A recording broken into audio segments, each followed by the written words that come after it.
Hello, fellow Rosarians. Spring is going to be here in 49 days. I can't believe it. And my bare roots are going to start arriving in 30. It just seems like the winter went by so quick. I have a monthly meeting that we're going to have for Rose Geek. Our speaker for February will be talking about how to plan your rose beds, and that'll be something fun for you to do. So if you haven't already, consider joining the Rose Geek Facebook page so that you can get dialed in for that Q&A. So with my planning, I have obelisks, and I thought that it would be helpful to talk about them really quick. If you're planning climbers in the next season, you're going to be thinking about your structure, and I'm going to be doing videos on pegging and up against the house, but I wanted to talk quickly about obelisks. And you want to make sure that the obelisk that you're buying has enough weight to be held down in the ground. We get 50-mile-an-hour winds off the river, and so I really need to have a strong structure. I like iron. You can get wood, and you can certainly make your own. I'm going to post a site here for you to dream about and go look at. These are the obelisks that have supported the Chelsea Flower Show, and they also have a location in the US where you can buy their structures if you have $1,000 or more. But in the event that you don't have that much money to spend, I've got a solution for you. I'll show you the one that I'm using.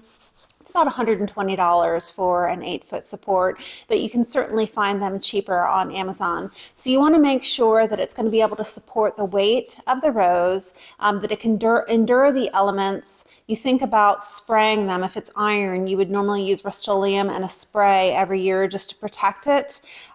So be thinking about that. When I'm looking online, typically the widths that you're going to find are 20 inches, and you're going to want one that's at least 6 feet, but I have found that for my Crown Princess Margarita, 6 feet's a little bit too short. So go for the 8-foot if you can find that. So when you're searching online for supports, there's a couple of different names that you're going to look for. Of course, obelisk, pillar, trellis, but I've got some other ones here. You could look under arbor, pergola, arch, a pyramid trellis, which is fun. They also call it a tutor. It's a great time to buy your obelisks because it's off season and they're in stock. So you're going to want to grab them before they sell out. The other helpful thing that I'll share before I get started building mine is when you plant your rose, I know when you look at it, it makes sense to have your rose in the ground and have the obelisk right on top of it with the rose inside of it growing up. But that's not what you do. You actually have your obelisk, and then you have the rose next to it, leaning towards it so it can grow up around the obelisk rather than in it. So I hope that makes sense, but if it doesn't, I'm going to show you this spring with my obelisks what I'm doing. But let's go ahead and get started, and let me show you how I'm going to build this Plow Hearth 8-foot obelisk. Okay, so here we are. Chardonnay is going to help us.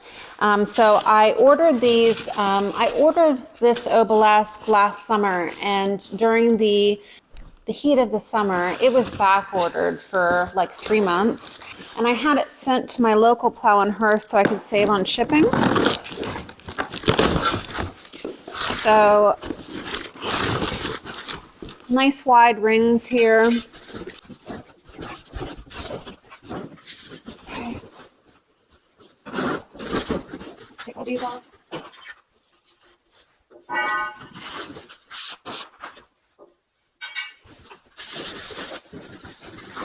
So we'll see how long it takes me to put this together.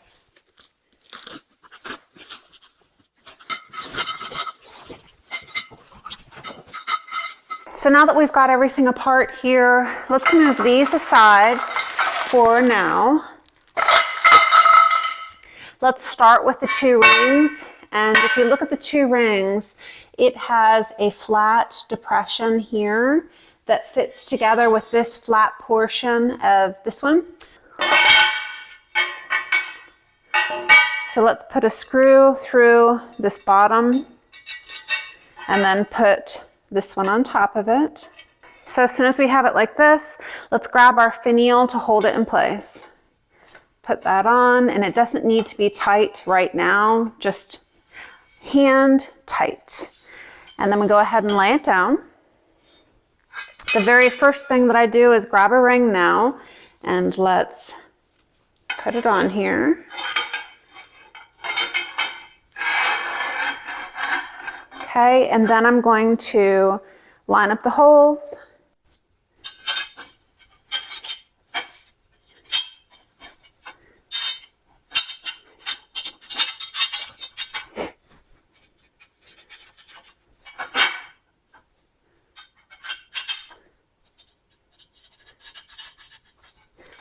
So I'm sure that a lot of you have other economical options, and I'd really like for you to post those in the comments down below, so that in the event that I need additional obelisks, I can look at what you're using. Why am I choosing this obelisk? I like them for the price. You know, they're always running a coupon, so you know, somewhere around 20% and free shipping to a store. So I can get these for about a little under $120. And the weight of them, they will, they've got stakes at the bottom here that allow you to stake it into the ground. And they're just so nice, but not too heavy that I can't move them around. The ones that are in plastic now are the next section for the middle to go in. So let's go ahead and add those. And this is probably one of the most frustrating, but it's not too bad because you're securing 3 pieces and not just 2, and so you need to make sure that everything kind of lines up. There we go.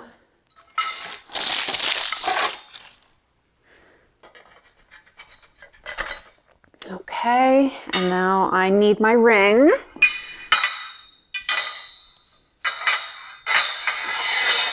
Here we go.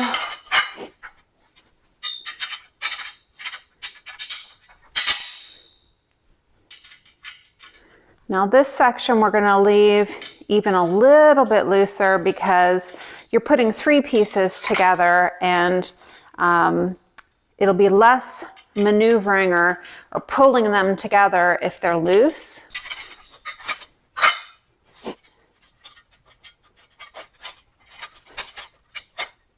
There we go.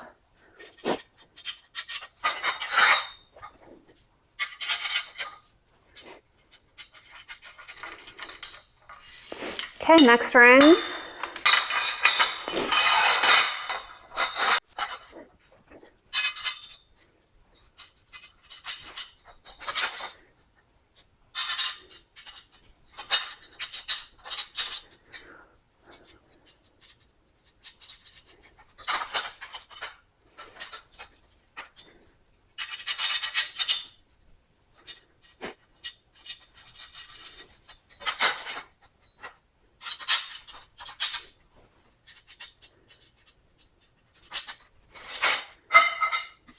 Okay,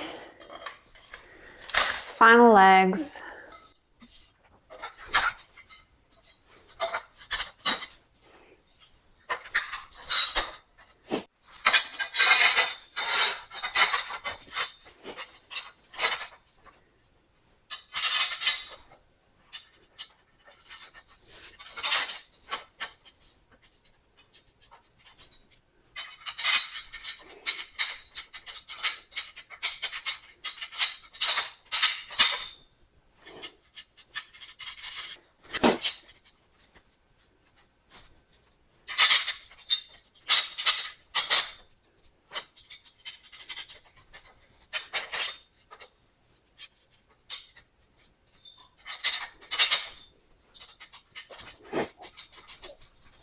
So remember, I know that it is tempting to plant your new rose here to come up through the center.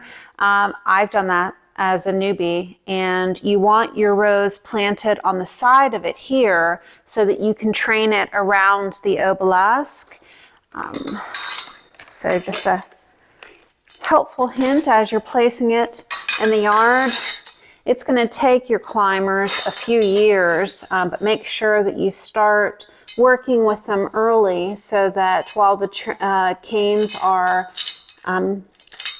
limber and malleable, that you can move them, because when they are older, the canes get harder to work with, and that takes some gentle coaxing to be able to train them after they have aged.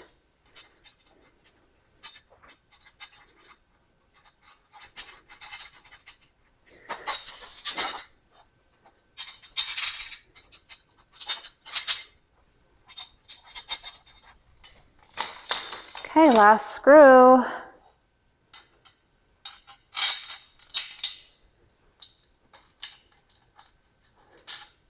Okay, so we're going to use our Phillips.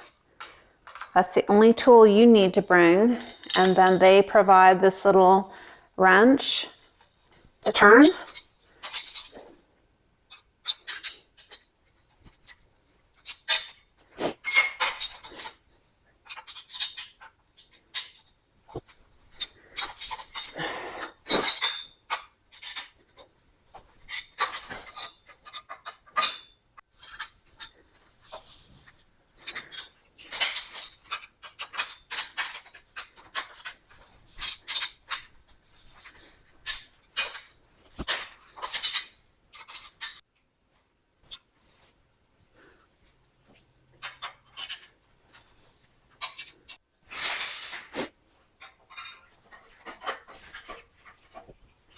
So here we are, 4 beautiful 8-foot obelisks. These are going to be so pretty in the ground, and I'm probably going to go ahead and spray them up with some clear Rust-Oleum before I put them out there, just so that they get a good start. If you will comment below with what your solution is for an obelisk, I'm sure a lot of people will be interested in seeing all of the options that are out there, and I'd like to see them too, because I'm always in need of a support. So if you're interested in seeing how I use these in the spring, just make sure you hit the subscribe button so you get an alert when I put my next video out. Thank you so much, and I'll see you in the next one.